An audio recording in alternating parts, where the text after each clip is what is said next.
Hello everyone and welcome back to my channel Lessons at Fingertips. Here we discuss on some important topics in really simple words so that it's easier for you all to understand and keep things in mind. So today our topic of discussion is going to be again another part of our series on money. So today we are going to discuss about the measures of money supply. You see, as we have already discussed that it's a Reserve Bank of India who actually controls the circulation of money. So now we will discuss what are actually the measures of money supply, right? So you know what is money supply? Money supply implies that all the currency, all the money that is circulating in the economy, right? So now while circulating, this money circulation occurs in various modes. So that we are going to discuss what are the measures through which we can see that what is the money supply that is prevailing in the market. So let's begin. So let's see, the first thing what it is said is that the total stock of money in circulation, among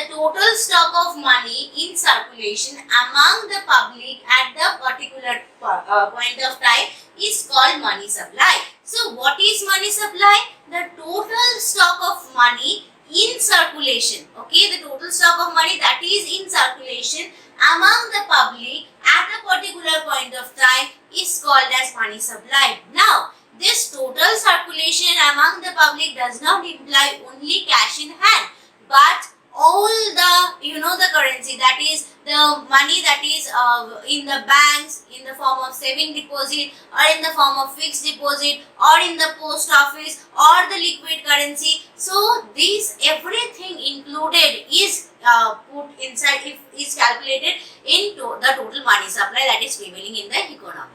So next you see the measure of money supply in India are divided into 4 categories. Okay, so the total measure of money supply, the money supply that is prevailing in the market, that is measured, that is categorized in 4 different types. Okay, let's see it. What are they? They are, number 1 is M1, M2, M3 and M4. Now among these there is another one which is M0. M0 you will see, we will study it, is the reserve money. Okay, that is not the money which is circulating in the market, but circulating in the market is M1, M2, M3 and M4. But M0 is the high powered money. We will discuss it just after some time. You see, this classification of money, that money will be categorized, the currency flowing in the economy will be categorized into 4 different types, was introduced when? In 1977. By whom? By the Reserve Bank of India. In April 1977, it was introduced by the Reserve Bank of India. Keep this thing in mind.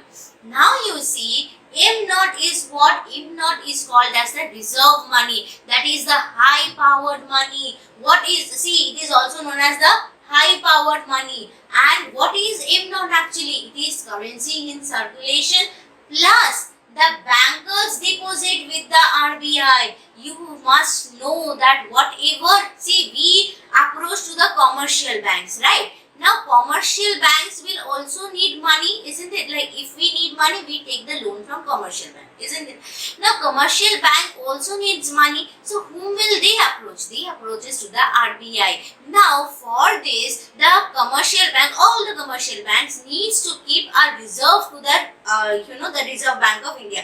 A part of amount they needs to keep as a reserve to the Reserve Bank of India, right? So that money, you see, the bankers deposit with the RBI and other deposits with RBI. So that is why it is called high powered money, because this, you see, the total reserve which is happening here, this is called as what? Reserve money, right? And the total deposit, the total reserve that is taking place is not of the common people to the commercial banks directly, but of the bankers to the Reserve Bank of India. Got it? So that is why it is called reserve money. This is not the category which has been the 4 categories. This is not among the 4 categories. Now we are going to start about the 4 categories. Number 1 is narrow money. M1 is called as narrow money. Why? Because it is just the currency with public. You see, it is just the currency with public. Here we have seen what? Currency in circulation. What does this imply? Currency in circulation, it implies all the currency with the people, cash in amount in the banks, the amount in the post office, the fixed deposit, saving deposit, recurring deposit, everything is included. All the money in circulation is included. That in M0, that is why it is reserve money, it is high powered money. But now we are going to see in the grassroots level. What is it? M1, that is the narrow money. What is narrow money? Currency with the common people, and plus what you see here, demand deposit with the banking system. The demand deposits with the banking system, the commercial banks, plus other deposits with RBI, and some other deposits with RBI is also included here. Next is what? M2. What is M2? It's coming right from M1. So all the things that is included in M1 plus savings deposit with the post office saving banks. There is this post office saving banks that is included in M2.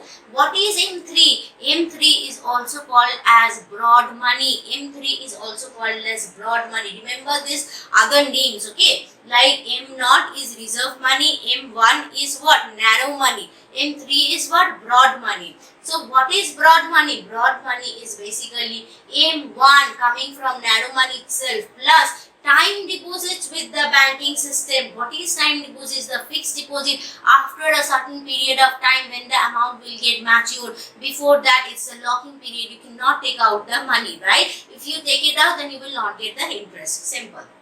So that is what time deposits with the banking system. And number 5, if you see, that is what M4. The fourth category is M4. What is M4? M4 is M3 coming from the broad money itself.